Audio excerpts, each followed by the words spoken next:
My name is Sai Yusita, And my name is Emil Yusita. and we live on purpose.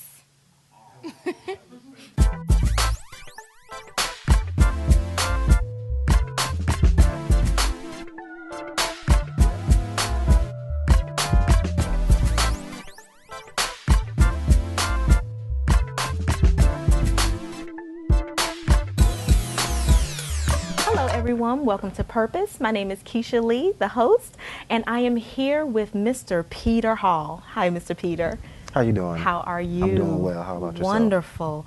Okay, let's get started. What does purpose mean to you? What does purpose mean to me? Well, when I think about that question, I think first about my identity. Because if you really think about it, if you want to know what something does, you first think about its identity. Like I can show you a device, right? And if I don't tell you specifically what that device is, you're going to explore many uses for it. But as soon as I say, well, it's a phone, then directly what you understand is its function, right? So I think most people kind of get lost as to, what they should be doing, or they may be all over the place doing many things because their focus is compressed or they haven't yet found who they were. So purpose means to me that I have a complete grasp on my identity. Awesome. So what is your purpose?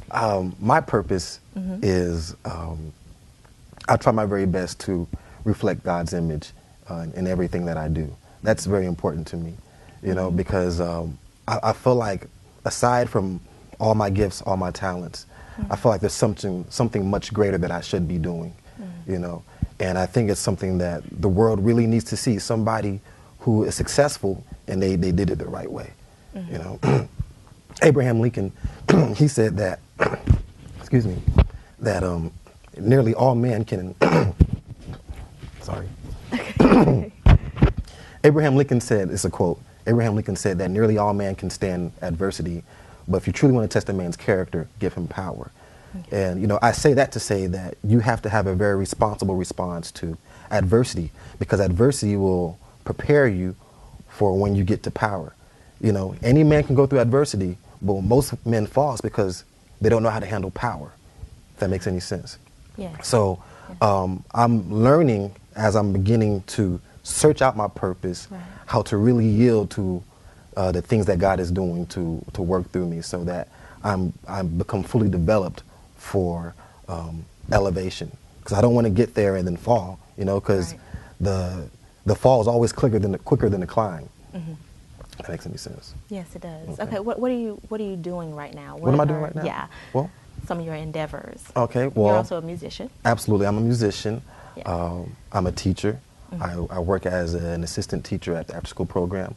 I'm also back in school, Awesome. Studying early childhood education. Wonderful. Yes. Wonderful. Yes. Okay. Is there any other endeavors that you are, getting into right now or starting? Okay, well, right now I'm actually working on a book, and I had to convince myself to go ahead and make that happen, because for a long time I said I was going to begin to write a book, and it's funny because if you really look back in your history, you can kind of see how things were preparing you for, some of the things you resolved to do in the future or now in the present. And I came across this scripture in the Word. It was talking about how when God speaks, His word doesn't return to Him void. Right. And I was like, I like that. So if I'm supposed to be reflecting His image, that means I'm supposed to be doing the same thing. And that's going to require some work on my part. So I said, from now on, whenever I say I'm going to do something, then I need to quickly follow up with an action. Because, I've found that it's very easy for us to keep our word to others, but we don't do too well with keeping our words to ourselves. You know what I mean? I do. So, yes, I'm working on this book. It's really good. It's the concept around the book is it's called Short Answers to Big Problems. And it's not in the form of a novel, it's not a story, and it's not really a self-help book. It's more so of a book of short scenarios, parables, if you will, and it's without all the rhetoric, it's dealing directly with the meat. So it's very insightful. It's stuff that the Lord gave me. It's my journey, so I think it'll bless a lot of people. That is really good. Okay, so do you have a message to people who are maybe struggling with what their purpose is, or maybe even going forth in their their purpose? Oh, absolutely. If you want to know what your function is, what you should be doing, I think it's safe and even wise to go to the Creator, the one who created you, And I think also with searching out for your purpose, you really need to get to know God as your Creator, as your teacher, and also as your provider. Okay. If that makes any sense. It does. Because, I'm not a parent, but I am a teacher, and, I have kids in my class, and sometimes I want to develop them for the rewards that I have for them, like a trip, Right. But compassion settles in when they misbehave, and I still don't take away the reward that I promised them, or the reward that was conditional. Okay. But God isn't the same way.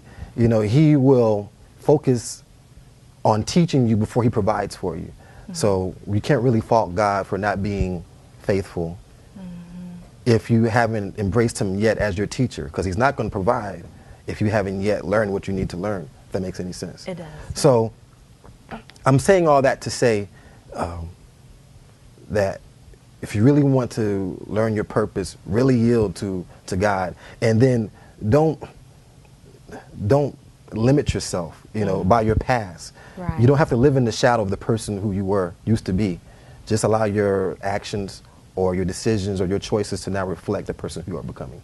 Okay, and how can people get in contact with you? Okay, well, you can actually get in contact with me through my email address. I got Facebook, Peter Hall. My email address is greaterwork020@gmail.com. Okay, all right. Mr. Peter Hall, thank you so much for the interview. Thank you. All right, everyone, Mr. Peter Hall, look him up. And this is Purpose. I'm your host, Kisha Lee, and thank you so much for watching.